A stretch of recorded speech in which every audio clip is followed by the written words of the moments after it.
Hey guys, I hope you saw my first half of this video. What I did in the first half is I talk about some female film directors who I thought were reasonably attractive or are attractive. And for this video, we're going to talk about some male directors, which are unfortunately kind of the dominant part of the film industry because there is a ton of male film directors.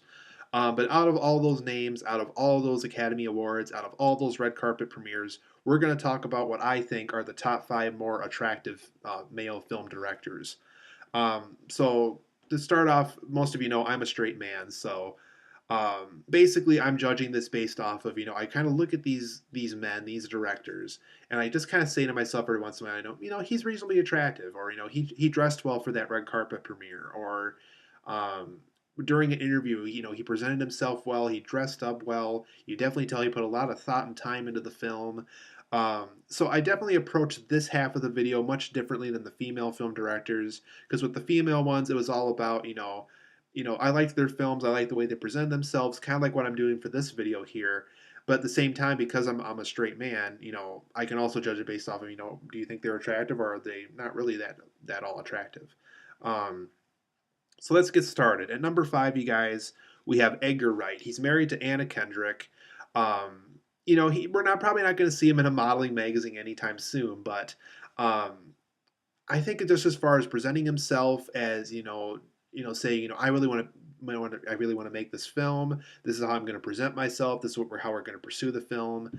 Um, I think he always dresses appropriately. I think he takes care of himself, and I think being married to Anna Kendrick, you would almost hope some guy who would be married to her would take care of himself. Um, Even on the set, because during a lot of films, like if you look at Darren Aronofsky, for example, um, when he's not making a film, when he's at home or when he's preparing a film, he'll shave his beard, he'll, present himself. But when he's working on a film, it looks like the man never took a bath. And like with Edgar Wright, at least, even if he didn't shave, he's one of those guys where he can get away with a beard and still be good looking. So Edgar Wright made it in at number five. At number four, you guys, we have Len Weissman. He's married to Kate Beckinsale, very attractive man. Um, I think he can almost pass as how like you see People magazine or all these magazines where they talk about like the top 50 hottest men of the year. I would be shocked if Len Weissman didn't make the list because I do think he's a very attractive man. Um, though his films aren't absolutely spectacular. I mean, he directed the Total Recall remake. Live Free or Die Hard was one of his, and I think he directed the first and possibly the second Underworld film, which it also makes sense because Kate Beckinsale was in that, who was his wife, like I said. Um, but I think he's an attractive man, you guys. He presents himself well. He takes care of himself. He shaves when he needs to. Um, Styles his hair as he needs to. Um, he makes it in at number four. At number three, you guys, we have Christopher Nolan. Every once in a while, you'll see a set photo where Christopher Nolan like didn't shave for like a good 5 or 6 weeks, but you know what? Who cares? And you know what?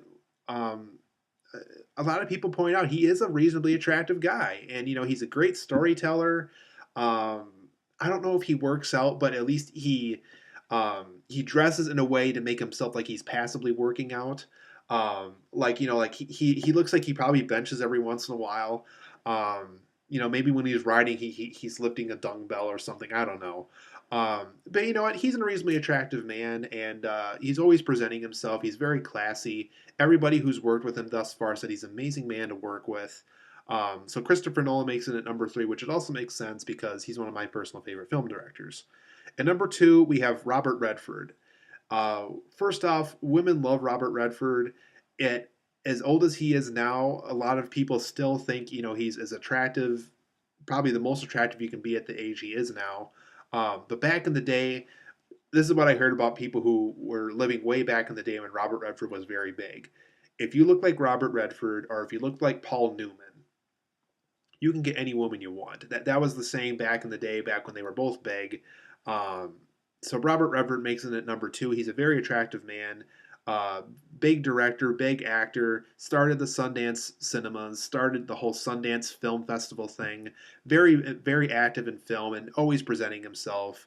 Very businessman-like. He's a very classy man. So Robert Redford made it at number two.